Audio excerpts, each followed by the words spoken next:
कौन नहीं चाहता कि एक ही प्लेटफॉर्म पर इसकी धूम मचे। आज की इस तेज रफ्तार दुनिया में एक आवाज भी बहुत बड़ा फर्क ला सकती है। पर फिर ये सिर्फ एक नेटवर्क नहीं, ये आपकी नई पहचान है। दूसरे क्रिएटर्स से जड़े, अपनी आवाज को ऊंचा करें और वो तवज्जो हासिल करें जिसके आप हकदार हैं YouTube और WhatsApp पर। हाँ, आगे बढ़ें, अपना ऑफिशियल मीडिया बीज हासिल करें और एक ऐसी मजबूत कम्युनिटी का हिस्सा बने जो आपको सराहती है। यूनाइटेड मीडिया नेटवर्क, ये आपका नया दौर है। आज ही शामिल हो।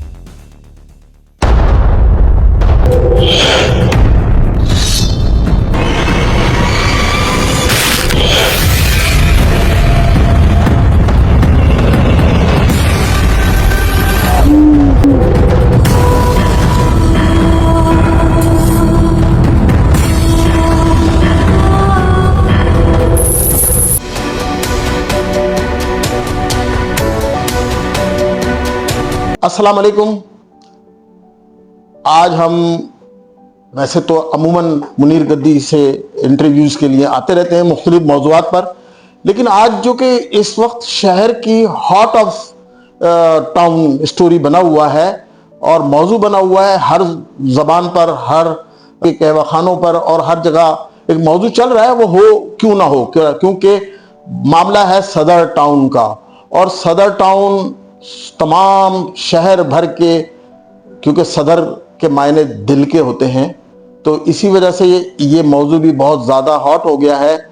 क्या हुआ क्या नहीं हुआ, मुनीर साहब जो कि UC5 के वाइस चेयरमैन हैं और मुनीर साहब पार्लिमानी हिज़्ब इख्तिलाफ के लीडर भी हैं और अपनी खिदमत भरपूर अंदाज में अंजाम देते हैं, हमा वक्त मिलते हैं, लोगों के बीच में रहते हैं, दरमियान में रहते हैं, बेहतरीन मुकर्रर हैं। अब बात यह है कि ये मौजू एक हुआ, क्या हुआ वो जाहिर है कुछ इनकी वॉइस चली है, लोगों ने चलाई है, मुख्तलिफ मीडिया ग्रुप्स में, सोशल मीडिया पर गर्दिश कर रही है। इनका कोई एक लेटर, वो जो इशू हुआ था, उस लेटर की वजह से क्या हुआ क्या नहीं हुआ, सवाल आप हम बीच में भी करते रहेंगे। फिल वक्त यह है क्या, क्योंकि मौजू इनका है, जवाब इनका है, तो इन्हीं की जानिब से मुकम्मल इसकी अंदाज, अपने अंदाज में यह उसके बयान करेंगे, क्योंकि बात इनकी शख्सियत पर भी है और इनके एक नामूसी जो इनकी हो रही है इस सिलसिले में, उसके लिए भी जाहिर है इनको ही जवाब देना है और इनको उसको ये हर जगह उसको अप्लाई कर रहे हैं और हर इंतहा तक जाना चाहते हैं। तो मैं माइक और मुनीर साहब की तरफ करूंगा, क्योंकि मैं बोलता रहा तो जाहिर है वो आज का मौजू नहीं रहेगा और उस पर उनका कंसंट्रेशन नहीं रहेगा। तो मुनीर गद्दी साहब, आप इसमें बात कीजिएगा। आउज़ुबिल्लाहि मिनश शैतानिर रजीम, बिस्मिल्लाहिर्रहमानिर्रहीम।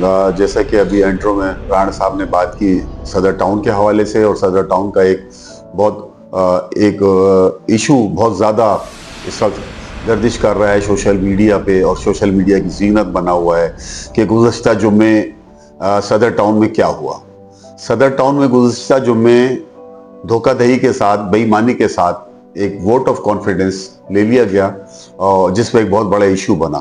तो मैं Munir Iqbal Gaddi, opposition leader Saddar town, पार्लिमानी लीडर पाकिस्तान पीपल्स पार्टी, एक नुमाइंदा हैसियत रखता हूँ सदर टाउन के लोगों की, यूसीस की और पार्टीज की, और सदर टाउन के अंदर एक अपना रोल अदा कर रहा हूँ। सदर टाउन चेयरमैन जनाब मंसूर अहमद शेख साहब ने मुझे दावत दी और मेरे साथ मेरे अराकीन को दावत दी सदर टाउन में एक ईद मिलन पार्टी, क्योंकि अभी ईद गुजरी है और ईद में तो ऐसा होता है, हमारे यहाँ रिवायत है कि हम दावतें करते हैं और अच्छी बात है और अच्छे होना भी चाहिए। तो उन्होंने एक दावत दी कि आइए, मैंने एक दावत का एहतमाम किया सदर टाउन काउंसिल मेंबर्स के लिए, तो ईद मिलन पार्टी करते हैं और ईद मनाते हैं। तो उस ईद मिलन पार्टी के लिए हम सदर टाउन हाजिर हुए। हाजिर होने के बाद यहाँ पर हम बैठे गपशप लगा रहे थे। उसके बाद हमें कहा गया कि यार थोड़ी देर के लिए हम कौंसल हॉल में बैठते हैं, तो उसके बाद हम खाना खा लेते हैं। कौंसल हॉल में जाने के बाद पता लगता है कि वहाँ और दीगर साथी भी बैठे थे जो सदर टाउन कौंसिल से ताल्लुक रखते हैं। तो वहाँ पर इस दावत को जो है कहा गया कि जी हमने इजलास रखा है, जिस पर मैंने शदीद एहतजाज किया कि तो दावत थी और दावत का दावतनामा आपने हमें दिया है, किस चीज का इजलास, कौन सा इजलास और कैसा इजलास। तो उस पे सदर टाउन के चेयरमैन साहब कहते हैं कि वोट ऑफ कॉन्फिडेंस। तो मैंने कहा वोट कॉन्फिडेंस हो या एक आम इजलास हो, उसके कुछ लवाजमात होते हैं, कुछ कानूनी तौर तरीके होते हैं। बाहैसियत ऑपोजिशन लीडर मैंने वहां पर एहतजाज किया। ये कोई इजलास नहीं है, ये एक गैदरिंग है और अनऑफिशियली हम यहां पर बैठे। इस एंगल से हमारी तस्वीरें ली, क्योंकि इनके 6-7 कैमरामैन तस्वीरें ले रहे थे और अराकीन को जो है मकसद कैप्चर कर रहे थे। तो उसमें से अपने मतलब की तस्वीर, मेरी भी तस्वीर ले ली, जो उन्होंने मेरा, अगर आप गौर से देखेंगे सोशल मीडिया पे, तो उन्होंने मेरा हाथ पकड़ा हुआ है, मैंने उनका हाथ नहीं पकड़ा। तो वो जाहिर ये करना चाहते हैं कि जैसे वोट ऑफ कॉन्फिडेंस हो गया। तो मेरा सवाल मंसूर अहमद शेख साहब से था, जिसमें मैंने वॉइस भी छोड़ी है और मैंने लेटर भी एक लिख दिया है म्युनिसिपल कमिश्नर साहब को। मेरा सवाल यह था कि मंसूर अहमद शेख साहब, ये किस तरह की जादूगरी आपने की? माजी में कराची में बड़ी बड़ी जादूगर जमातें रही हैं जिन्होंने अपने जोर बाजू से बहुत सारी चीजें की हैं और मनवाई हैं। आप तो उससे भी बड़े जादूगर बन गए हैं। धोखाधड़ी के साथ, फरेब के साथ लोगों को दावत पर बुलाते हैं, दावत पर बुलाकर कहते हैं कि ये वोट ऑफ कॉन्फिडेंस हो रहा है। अल्लाह के बंदे, इस तरह नहीं होता। ये गैर कानूनी, गैर आईनी अमल आपने किया। आप एक सियासी पार्टी से ताल्लुक रखते हैं जिसके 15 अराकीन हैं। उन 15 अराकीन आप एक कोरम की हैसियत रखते हैं और आपका तो कॉन्फिडेंस है, तो आपको वोट ऑफ कॉन्फिडेंस की जरूरत कैसे पड़ गई, जबकि आपके खिलाफ अदम एतमाद का कोई मोशन मूव नहीं हुआ? गैर कानूनी तौर पर गैर कानूनी चीजें की गई, जिस पर मैंने सवालात किए कि मंसूर अहमद शेख साहब, जिन्होंने हमारी सोशल मीडिया पे इतनी तशहीर कर दी कि पाकिस्तान पीपल्स पार्टी के नुमाइंदों ने पीटीआई की जो है वो हिमायत कर दी। अरे भाई, हम आपकी हिमायत क्यों करेंगे? हम आपको वोट ऑफ कॉन्फिडेंस क्यों देंगे? हम अपना एक पार्टी मौकिफ रखते हैं। आप अपने साथियों से वोट ऑफ कॉन्फिडेंस लीजिए, ना कि हमसे। और इस तरह की धोखाधड़ी और बेईमानी से काम ना लीजिए। तो मैंने उनसे सवाल किया था कि आप सिर्फ मुझे सोशल मीडिया के जरिए सवाल किया था, मैंने तहरीरी के तौर पर सवाल किया कि आप मुझे सिर्फ ये बता दें कुरान पे हाथ रखकर कि आपने जो दावत दी थी हम तमाम मेंबरान्स को, दावत ईद मिलन पार्टी दी थी या आपको इजलास की दावत दी थी आपने? और अगर इजलास की दावत दी थी तो इजलास का एक एजेंडा होता है, कुछ कवानीन होते हैं, प्रोसीजर होता है, उसके बाद इजलास होता है जिसके लिए एजेंडा होता है। और वोट ऑफ कॉन्फिडेंस तो कोई मामूली बात नहीं है, ये तो बहुत बड़ी बात है। और आप क्यों ले रहे हैं हमसे? किस बात का ले रहे हैं? तो वो धोखाधड़ी जो उन्होंने की, उसके ऊपर मैंने बाकायदा अपना एहतजाज भी रिकॉर्ड किया। उस इजलास को, जो गैर कानूनी इजलास जिसको मैं मानता ही नहीं इजलास, उसी वक्त मैंने उसको कंडेम किया।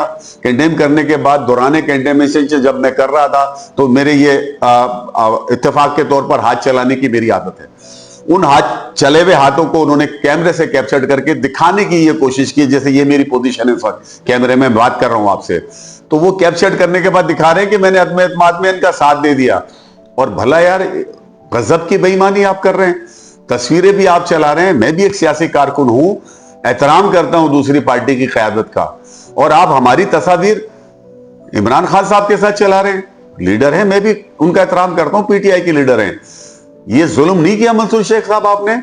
अपनी भी कोई तस्वीर हमारे चेयरमैन बिलावल भुट्टो के साथ चला के देखे ना। अब सवालात तो खैर अनगिनत हैं, मौजू भी बड़ा अहम है, और मैंने कहा कि ये हॉट ऑफ द टाउन इस टाइम बहुत इंपॉर्टेंट मौजू बना हुआ है।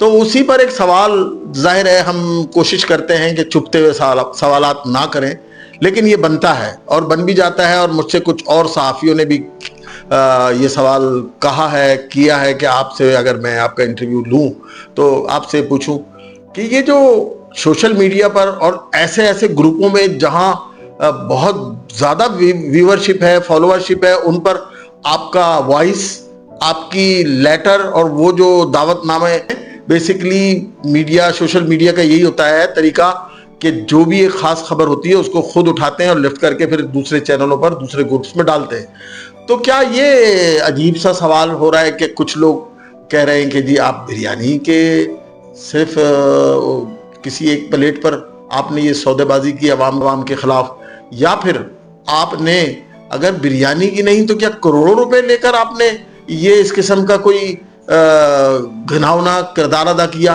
तो क्या ये इस पे आपसे सवाल तो बनता है कि आप इसका जवाब दें कि जी किस बिना पर ये हुआ कि आप एक अपनी शख्सियत रखने वाले, अपने किरदार के, गुफ्तार के हमने आपको पाया, देखा, लेकिन ये अचानक सोशल मीडिया पर क्या सवालात की और क्या भरमार लग गई है और क्या बहुतात हो गई है, तो इसका जवाब आप दीजिए। मुनीर साहब, आपको इस पे जवाब देना भी है और आज हम आपसे इंटरव्यू को ख़त्म करेंगे। इसके बाद आपके जवाब के साथ आपने आज सारी बातें खोल दी हैं और आपके पास बहुत मवाद भी है इस सिलसिले में, तो इंशाल्लाह फिर अगले नशिस्त में साफियों के साथ बैठकर वो बात भी होगी।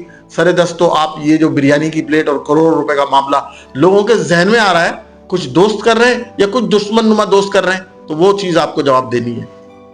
देखिए, बहुत अच्छा सवाल ये आपने मुझसे किया और ये सवाल आपका ही नहीं, सदर टाउन में रहने वाले लाखों लोगों का सवाल है और मुख्तलिफ सियासी पार्टियों की तरफ से, क्योंकि जो सियासत करते हैं वो इन चीज़ों को समझते हैं, आम आदमी इन बातों को नहीं समझता। तो ये जो बहतान लगाए गए मेरे ऊपर कि बिरयानी की प्लेट पर बिक गए, करोड़ रुपए लिए, 75 लाख रुपए लिए, 70 लाख रुपए लिए, इस सिलसिले में मैंने वॉइस एक सोशल मीडिया पर छोड़ी है अपनी, उसके अंदर तमाम चीजें मैंने बयान की हैं कि अल्हम्दुलिल्लाह मैं वो आदमी नहीं हूं कि अपने ज़मीर का और अपने ईमान का सौदा करूंगा, और वो तमाम बातें मैंने कर ली हैं जो बातें की गई हैं। अगर मैंने पैसे लिए होते तो वो वॉइस जो मेरी आज सोशल मीडिया पे वायरल हुई है वो वॉइस नहीं होती। अगर पैसे लिए होते तो वो लेटर जो मैंने धोखाधड़ी और बेईमानी का मंसूर अहमद शेख के खिलाफ और उसकी पूरी काउंसिल के खिलाफ लिखा है, वो लेटर मैं नहीं लिखता। अगर मैंने पैसे लिए होते तो लोकल सेक्रेटरी सिंध उसको मैं इंक्वायरी के लिए रिक्वेस्ट नहीं करता। अगर मैंने पैसे लिए होते तो मैं लोकल कमीशन में नहीं जाता। अगर मैंने पैसे लिए होते तो मैं लोकल मिनिस्टर के पास नहीं जाता। ये तमाम बातें इन बातों का सबूत हैं कि ये बात धोखाधड़ी पर मबनी है। मंसूर अहमद शेख साहब और एक मशहूर जादूगर जिसने सबकी आंखों में मिर्चें डाल दी और ऐसी जादूगरी करके दिखाई कि माजी की तमाम मिसालें तोड़ दी। सदर टाउन के अंदर क्या मैं समझता हूं आज तक पूरे पाकिस्तान में इससे बड़ी धोखाधड़ी नहीं हुई होगी, इससे बड़ी बेईमानी नहीं हुई होगी। और रहा सवाल इस बात का कि जो इल्जामात मेरे ऊपर लग रहे हैं, तो मैं अपने इल्जामात को, जो इल्जामात हैं वो तमाम सवालात मंसूर शेख साहब के लिए कर चुका हूं। इसके जवाबात मंसूर शेख साहब को देने होंगे। आए, कुरान पर हाथ रखें, या वो रखें या मैं रखता हूं, ठीक है जी, फैसला करें इस बात का कि आपने जो मुझे मदऊ किया था इजलास में किया था या दावत ईद मिलन पार्टी पे किया था। ये जवाब मंसूर अहमद शेख साहब देंगे और ये सवाल कुरान पर होगा। दूसरी बात, ये सवाल भी मंसूर अहमद शेख साहब से पूछें, आए, कुरान रखें, वो उठाएं या मैं उठाता हूं, कितने पैसे उन्होंने मुझे दिए हैं। जो बातें आज सियासी हलकों में गर्दिश कर रही हैं, सोशल मीडिया पे गर्दिश कर रही हैं, तो ये जवाब भी ईमान पर ही होगा और कुरान पर ही होगा। वो बताएं आवाम को, सियासी हलकों को, सोशल मीडिया को, साफियों को कि उन्होंने मुझे कितने पैसे दिए हैं, मेरी क्या कीमत मुकर्रर की है उन्होंने। तो ये भी मंसूर अहमद शेख साहब ही बताएंगे और अगर नहीं बताया तो कानून अपना रास्ता रहेगा। मैं पूछ के रहूंगा, मैं लोगों को मुतमईन करूंगा कि सच और झूठ क्या है, सही और गलत क्या है। तो इंशाअल्लाह ताला जितने भी इल्जामात लगाए गए मेरी जात के ऊपर, मेरा ज़मीर मुतमईन है, इसके जवाबात मैं मंसूर अहमद शेख साहब से लेके रहूंगा, नहीं छोड़ूंगा। जो बात आपने कही थी वो बात मैं फिर दोहराता हूं, मुझे परवाह नहीं अपनी पार्लिमानी सीट की, मुझे परवाह नहीं अपनी यूसी की सीट की, मुझे परवाह है तो अपने ज़मीर की, अपने किरदार की और अपने ईमान की।